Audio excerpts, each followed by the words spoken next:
Dear students, good morning to all of you. Today we will begin to learn another poem prescribed in your syllabus, Sonnet 18, Shall I Compare Thee to a Summer's Day, composed by William Shakespeare. You all know about William Shakespeare. You learned about him in class 11 while you read the Rapid Reader. He is known as the greatest writer of all time. Besides being a great playwright, he was a poet, a director, and an actor. And perhaps you all know that sonnet is a short poem of 14 lines. Shakespeare composed 154 sonnets, which don't have any titles and usually marked with their number or with the first line. This is sonnet number 18, and Shall I Compare Thee to a Summer's Day is actually the first line of the sonnet, which has been used as the title here. তো আমরা আজকে একটা নতুন কবিতা শিখব বা পড়ব, sonnet number 18, sonnet 18, Shall I Compare Thee to a Summer's Day, যেটা William শেক্সপিয়ারের লেখা। তোমরা উইলিয়াম শেক্সপিয়ার সম্বন্ধে ক্লাস 11-এ জেনেছো যখন র্যাপিড রিডার পড়েছো, এবং এটাও জানো তোমরা যে সনেট 14 লাইনের কবিতা। শেক্সপিয়ার সর্বমোট 154টি সনেট লিখেছেন, এবং যেগুলির কোনো শিরোনাম নেই, টাইটেল নেই। সাধারণত সনেটগুলোর সিরিয়াল নাম্বার অনুযায়ী ওদেরকে মার্ক করা হয়, এবং সনেটের প্রথম লাইনটিকে টাইটেল হিসাবে বা শিরোনাম হিসাবে ব্যবহার করা হয়। তো আমরা যে সনেটটা পড়ছি আজকে, সেটা হচ্ছে sonnet number 18, Shall I Compare Thee to a Summer's Day.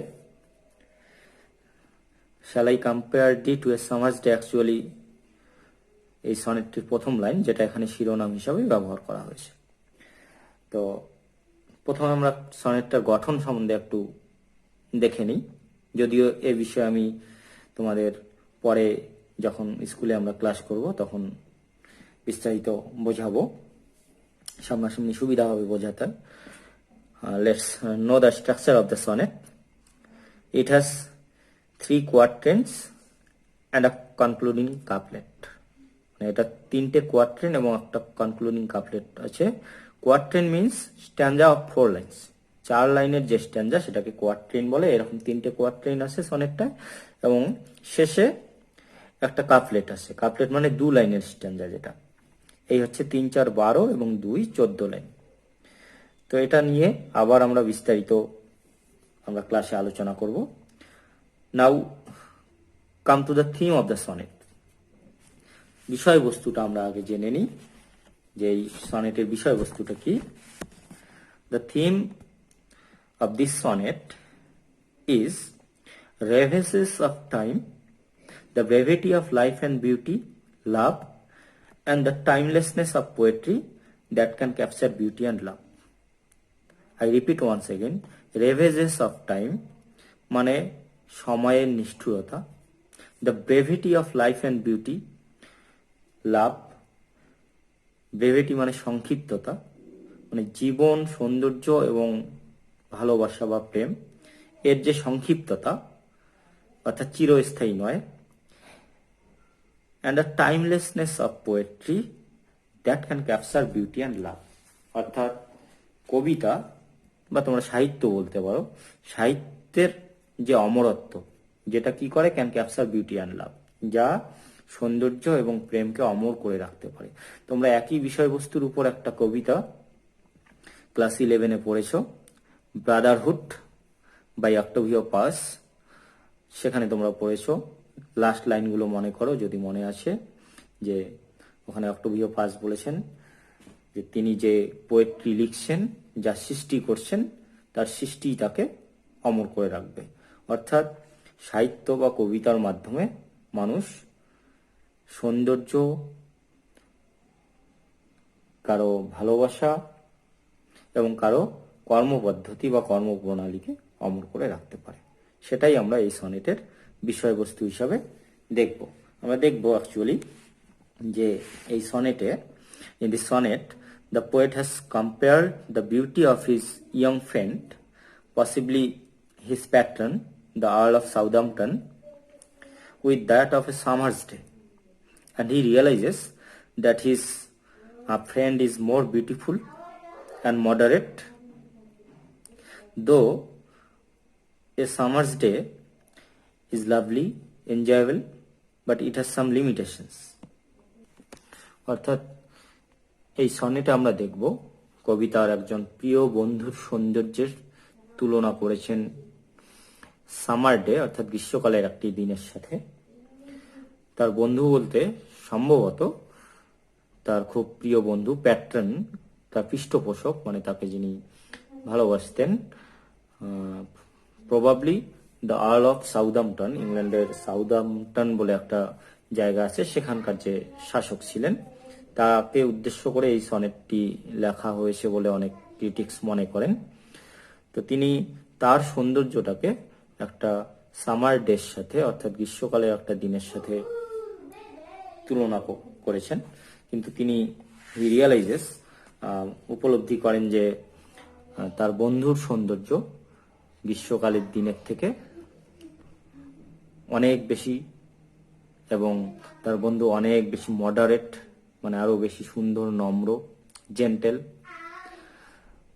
যদিও একটা summer day is lovely, enjoyable, সুন্দর এবং উপভোগ্য, কিন্তু একটা সামার ডের কিছু লিমিটেশন আছে, সীমাবদ্ধতা আছে, যার জন্য তার বন্ধুর সৌন্দর্য সামার ডেকে ছাপিয়ে যাচ্ছে। Let's now start the poem. Shall I compare thee to a summer's day?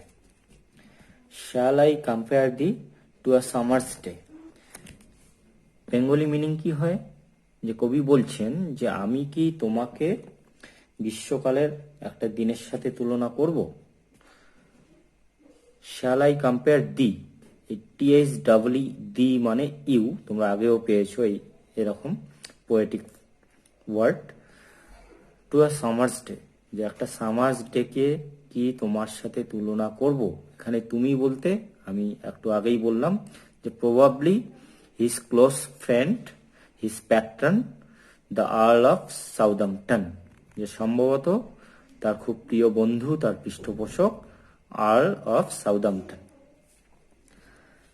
Thou art more lovely and more temperate. Thou art means you are more lovely and more temperate, মানে তুমি আরো বেশি সুন্দর এবং আরো বেশি জেন্টেল, নম্র, ভদ্র।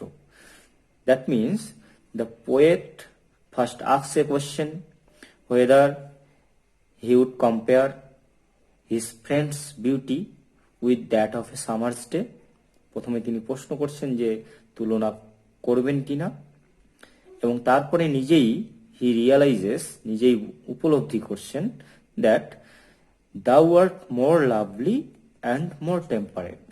That means you are more lovely and more temperate, more moderate, more gentle, মানে তুমি সামার ডে থেকে বেশি সুন্দর এবং বেশি নম্র। Rough winds do shake the darling buds of May. Rough winds do shake the darling buds of May. Rough winds মানে দমকা হাওয়া, যে গাস্ট অফ উইন্ডস যেটাকে বলে। ডু শেক, শেক মানে ঝাঁকুনি দেয়, ঝাঁকিয়ে ফেলে দেয়। The darling birds of May, birds মানে তোমরা জানো মুকুল বা ফুলের কুড়ি। তো মে মাসে, মে ইজ এ সামার মান্থ, গ্রীষ্মকালের একটা মাস, সেই সময় দমকা হাওয়া এসে ফুলের কুড়িগুলোকে ফেলে দেয়। এবার ডার্লিং বার্ডস এজন্যই বলেছে, ডার্লিং বলতে আমরা যাকে খুব ভালোবাসি তাকে আমরা ডার্লিং বলি সাধারণত। তো ফুলের কুড়িগুলো অর্থাৎ বিউটিফুল বার্ডস অফ ফ্লাওয়ার্স আর ডার্লিং টু পিপল, মানুষের কাছে সেই সুন্দর ফুলের কুড়িগুলো খুব ভালোবাসার জিনিস, যার জন্য বলছে darling birds of May. And summer's lease hath all too short a date, and summer's lease hath all too short a date. Summer's lease, lease ওয়ার্ডটা তোমরা শুনে থাকবে, জমি লিজ দেয় বা অন্য আরো কিছু অর্থে ব্যবহার হয় লিজ ওয়ার্ডটা। লিজ মানে অ্যাকচুয়ালি হচ্ছে এ লিগাল এগ্রিমেন্ট। এই ফ্রেজটা মনে রাখবে লিজ শর্ট কোশ্চেনের জন্য। Lease means a legal agreement, অর্থাৎ আইনসম্মত একটা চুক্তি, কন্ট্রাক্ট। তোমার জমি লিজ নাও যখন, দেখবে একটা কন্ট্রাক্ট হয়, এগ্রিমেন্ট হয় যে বছরে এত টাকা বা এত কিছুর বিনিময়ে জমিটা লিজ নেওয়া হয় বা অন্য কিছু লিজ নেওয়া হয়। এখানে লিজ বলছে সামার্স লিজ মানে দ্য ডিউরেশন অফ সামার, অর্থাৎ গ্রীষ্মকালের স্থায়িত্ব। দ্য স্প্যান অফ সামার, গ্রীষ্মকালের স্থায়িত্বটা হচ্ছে হ্যাড মানে had all too shorted. The poet wants to mean that summer's duration is too short, মানে খুব অল্প সময়ে থাকে, মানে সারা বছর। The summer is not permanent, সারা বছর থেকে বছর জুড়েই এই সিজনটা থাকে না, এটার একটা নির্দিষ্ট সময় আছে, এবং যেটা কবি মনে করছেন টু শর্ট, খুব কম সময়ের, অর্থাৎ the duration of summer is short. or you can say the duration of summer is too short and has an early termination. অর্থাৎ আমরা দেখছি যে কবি কেন তার বন্ধুকে সামার ডেট থেকে আরো বেশি লাভলি এবং টেম্পারেট মানে মডারেট বলছেন। অর্থাৎ সামারের কিছু লিমিটেশন আছে, কিছু ঘাটতি রয়েছে, খামতি রয়েছে, যেগুলির জন্য তার বন্ধু আরো বেশি সুন্দর এবং আরো বেশি টেম্পারেট। তো কি কি লিমিটেশন গুলো? প্রথমে তিনি বললেন যে rough winds do shake the darling birds of মে, যে সামারে মাঝে মাঝে কি হয়, হঠাৎ দমকা হাওয়া এসে সুন্দর ফুলের কুড়িগুলোকে ঝরিয়ে দেয়, গাছ থেকে সুন্দর ফুলগুলো ঝরে পড়ে, যার জন্য সামারের সৌন্দর্য কমে যায়। আবার আরেকটা ড্রব্যাক কি, আরেকটা লিমিটেশন কি, যে সামার ইজ নট পার্মানেন্ট, সামারের একটা সার্টেন ডিউরেশন আছে, অর্থাৎ নির্দিষ্ট একটা স্থায়িত্ব আছে। তোমরা জানো একটা সিজন 2 মাস বা 3 মাস থাকে, সারা বছর ধরে থাকে না। তাহলে আমরা দুটো লিমিটেশন পেলাম সামারের। প্রথমে যে during the summer the rough winds shake the lovely birds,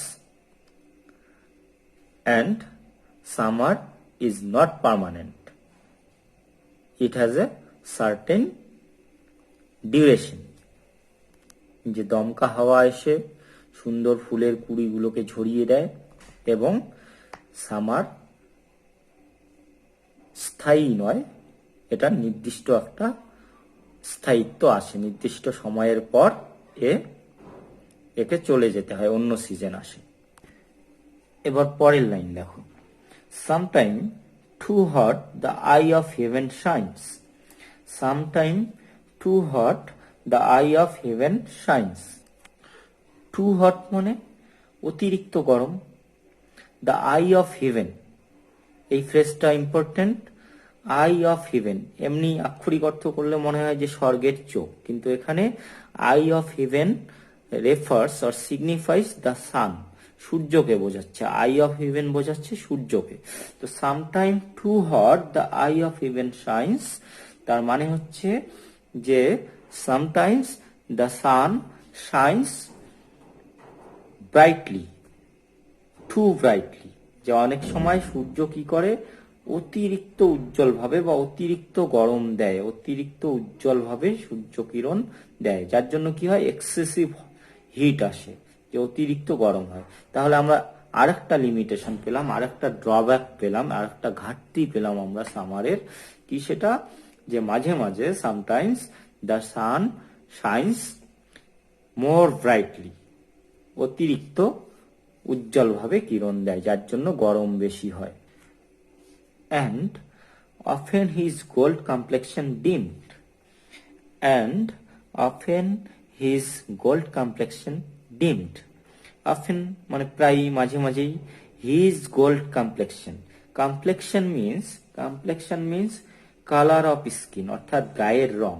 তো এখানে হিজ গোল্ড কমপ্লেকশন মানে, হিজ মানে হচ্ছে সূর্যের, দ্য সানস গোল্ড কমপ্লেকশন, সূর্যকে তোমরা দেখেছো যে দিনের বেলায় when the sun shines brightly, সূর্য যখন উজ্জ্বল ভাবে কিরণ দেয় দেখতে সূর্যের কালারটা সোনালী রঙের হয়, আমরা বলি সোনালী রোদ। তো সেই গোল্ড কমপ্লেকশন অর্থাৎ তার যে সোনালী রংটা সেটা কি হয়, ডিমড। ডিমড শব্দটার মানে তোমরা শুনে থাকবে ডিম লাইট। ডিম লাইট কোনটাকে বলে, যে লাইটটার আলোটা একটু কম হয়, অর্থাৎ চোখে লাগবে না, বেশি চোখ চকচক করবে না। তো অনেক সময় কি হয় যে সূর্যের সেই গোল্ড কমপ্লেকশনটা অর্থাৎ সুন্দর সোনালী যে রংটা সেটা অনেকটা কমে আসে, অনেকটা ঢাকা পড়ে যায়। কেন, এখানে আমাদের বুঝতে হবে যে কেন সানস গোল্ড কমপ্লেকশন ডিমড, কেন বা কিভাবে। কিভাবে হয় যে sometimes or often the sun is covered with clouds, যে মাঝে মাঝেই এটা একটা ন্যাচারাল ইনসিডেন্টস, প্রাকৃতিক ঘটনা, যে সূর্য কি হয় মেঘে ঢাকা পড়ে যায়, যে the sun is covered with clouds. তো মেঘে যখন সূর্য ঢাকা পড়ে তখন সূর্যের সেই তেজ বা সেই সোনালী রং সেটা আর দেখা যায় না। তো কবি এটাকেও সামারের একটা ড্রব্যাক বা লিমিটেশন বলছেন, যে sometimes the gold complexion of the sun is covered by the clouds. পরের line, and every fair from fair sometime declines, and every fair from fair sometime declines। এই লাইনটা খুব ইম্পর্টেন্ট, দেখো একটু ভালো করে বুঝতে হবে। এভরি ফেয়ার, এই প্রথম ফেয়ারটার মানে হচ্ছে বিউটিফুল থিং, মানে প্রত্যেকটা সুন্দর জিনিস। ফ্রম ফেয়ার সামটাইমস ডিক্লাইন্স, মানে প্রত্যেকটা সুন্দর জিনিস থেকে সৌন্দর্য ধ্বংস হয়ে যায়। And every fair from fair, ও একটু ভুল হয়ে গেল, তোমরা দেখো every fair from fair sometime declines, মানে প্রথম ফেয়ারটার মানে হচ্ছে বিউটি, অ্যান্ড ফ্রম ফেয়ার অর্থাৎ পরে ফেয়ার যে আছে সেটার মানে হচ্ছে বিউটিফুল থিংস, অর্থাৎ প্রত্যেকটা the beauty of every beautiful things declines, perishes ধ্বংস হয়ে যায়, নষ্ট হয়ে যায়, অর্থাৎ প্রত্যেকটা সুন্দর জিনিস থেকে তার সৌন্দর্য নষ্ট হয়ে যায়। এটা তোমরা সবাই জানো যে বিউটি ইজ নট পার্মানেন্ট, সৌন্দর্য চিরস্থায়ী নয়। যে কোনো সুন্দর জিনিস, সুন্দর বাড়ি হোক, সুন্দর একটা মানুষ হোক, বা সুন্দর কোনো একটা গাড়ি হোক, সবকিছুরই সৌন্দর্য কখনো চিরস্থায়ী হয় না। Beauty of beautiful things is not permanent, সেটাই কবি বলছেন যে every fair from fair sometimes decline, যে the beauty of every beautiful thing perishes আর ডিক্লাইন্স, পেরিশেস আর ডিক্লাইন্স মানে ধ্বংস হয়ে যায়। By chance or nature's changing course untrimmed, এই যে সৌন্দর্যটা ধ্বংস হয়ে যায় সেটা কিভাবে হয়, বাই চান্স মানে বাই মিসফরচুন, দুর্ভাগ্যবশত, আর অ্যাক্সিডেন্টালি, কোনো দুর্ঘটনাবশত সৌন্দর্য নষ্ট হয়ে যেতে পারে। Or nature's changing course untrimmed, অথবা কিভাবে nature's changing course, changing course, nature's changing course মানে প্রকৃতির পরিবর্তনশীলতা, পরিবর্তনশীল ধর্ম। You know that nature always changes itself, সিজনের চেঞ্জের সাথে সাথে প্রকৃতির পরিবর্তন হয়। অর্থাৎ নেচার চেঞ্জিং কোর্স বলতে এখানে তোমরা এটাও মনে করতে পারো যে দ্য ক্রুয়েল হেভক অফ টাইম, অর্থাৎ সময়ের যে কালের দংশন যেটাকে কবিরা বলেন। তোমরা রবীন্দ্রনাথের হয়তো শেষের কবিতা শুনে থাকবে, সেখানে তার বিখ্যাত লাইন রয়েছে যে ওগো বন্ধু সেই ধাবমান কাল, জড়ায়ে ধরিল মোড়ে, ফেলি তার জাল, তুলে নিল দ্রুত রথে, দুঃসাহসী ভ্রমণের পথে, তোমা হতে বহু দূরে। অর্থাৎ কবি উপলব্ধি করতে পারছেন যে এই কালের দংশন থেকে, অর্থাৎ সময়ের আঘাত থেকে কেউ রক্ষা পায় না। সময় এমন একটা জিনিস, প্রত্যেকটা বস্তুকে, সে জীবিত বা জড় যে কোনো বস্তুকে সময়ের আঘাত সহ্য করতেই হবে। অর্থাৎ এমন সময় আসবে প্রত্যেকটা জিনিসকে ধ্বংসের সম্মুখীন হতে হবে। সেটা দুভাবে হতে পারে, অ্যাক্সিডেন্টালি মানে বাই চান্স, আর nature changing course untrimmed. Nature changing course মানে দ্য ল অফ নেচার, প্রকৃতির নিয়মে। তো প্রকৃতির নিয়মটা কি? পরিবর্তনশীলতা, ওই জন্য বলছে চেঞ্জিং কোর্স। আনট্রিমড কথাটার মানে হচ্ছে আনচেঞ্জড, অর্থাৎ প্রকৃতির যে পরিবর্তনশীল ধর্ম সেটা কখনোই চেঞ্জড হয় না, সেটা ইনসিসেন্ট থাকে, অর্থাৎ কন্টিনিউয়াস থাকে। অর্থাৎ কবি বলতে চাইলেন যে by chance, that means accidentally or by misfortune, দুর্ভাগ্যবশত, অথবা according to the changing nature, changing law of nature, every beautiful thing loses its beauty. অর্থাৎ দুর্ভাগ্যবশত, দুর্ঘটনাবশত অথবা প্রকৃতির আপন পরিবর্তনশীলতার নিয়মে প্রত্যেকটা সুন্দর জিনিস তার সৌন্দর্য হারায়। তাহলে আবার যদি আমরা ফার্স্ট কোয়াট্রেন দুটো একটু রিক্যাপ করি, যে the poet raises a question whether he should compare his friend with to a summer's day, and he realizes that his friend is more lovely and moderate than a summer's day. A summer's day is lovely and enjoyable, but it has some limitations.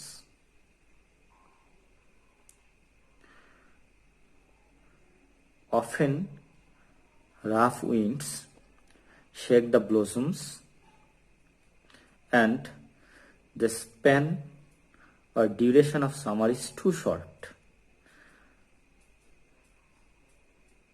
Besides, the beauty of summer is inconsistent, as the sun is too hot or sometimes dimmed by cloud. The beauty of every beautiful thing perishes by misfortune or accident, or according to the nature's own law.